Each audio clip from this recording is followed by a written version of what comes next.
Hi, now I'm going to show you how to create a demand on Eslando's marketplace. A demand is something that the buyers, if they're looking for some specific stock, they'll express it on our marketplace. You can see all the live demands by clicking on all demands, and you can see what all buyers are sourcing. So in order to do so, you can do it over here with the plus sign. It says create demand.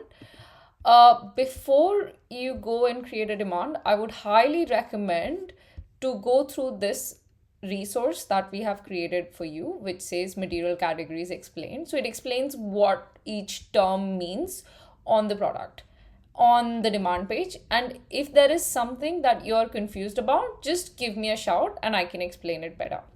So demand is very simple. Just express what kind of materials you're looking for. Are you looking for post-industrial? Let's say I'm open to post-consumer, pre-consumer, processed and prepare, all different types of materials.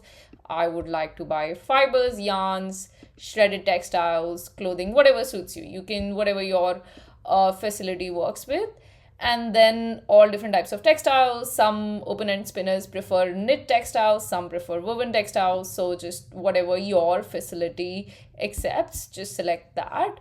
Now in material content, you can specify what is the material content you're looking for. Let's say over here I am looking for polyester, at least 95%. You don't have to make it 100%. You can leave it at 95%. Or you can just say, or the other way is to do it roughly known. When you do it roughly known, you don't have to specify what percentage are you looking for. So it opens up your pool to a lot more material mixes.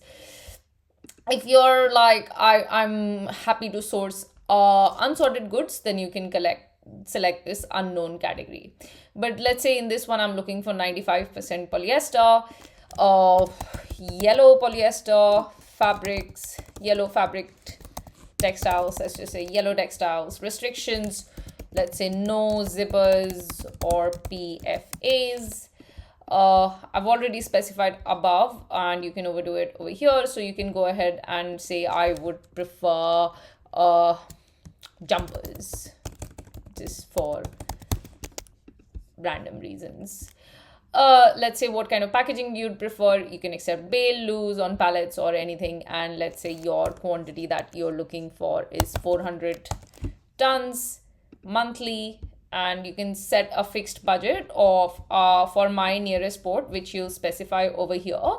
You can say my fixed budget is 0.4 or 0.3.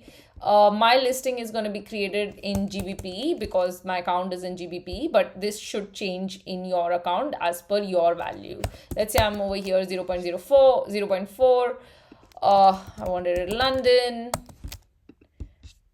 Let's say UK.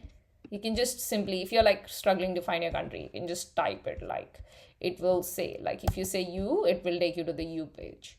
And here we are UK, in our nearest port is Tilbury. Let's say yellow polyester textile feedstock, and leave a description seeking clean polyester textiles, could be fibers, yarns, scraps, anything you prefer. Post-industrial offcuts preferred, or whatever your thing is. And let's say this is my standard post-industrial offcuts preferred. Please share quantity, packaging, and location and details. Or you can also kind of have to come back at pricing. You can say price per agreement, so it won't show the pricing over there. Let's say in this one, I say fixed budget and I preview the listing and I publish the demand. Done. So now if you go to the demand page, you will see your demand will show up. Yellow polyester, right? If anything breaks ever, just refresh it, it will work fine. So yellow polyester textile feedstock, and this is my own demand over here from my own profile, so I can archive it, I can edit it. Going back to how you manage your previous demands, you go to my ads. If you click on demands, here you see all the listings, archive or live listings. Here you see demands row. So right now this yellow polyester textile feedstock is live.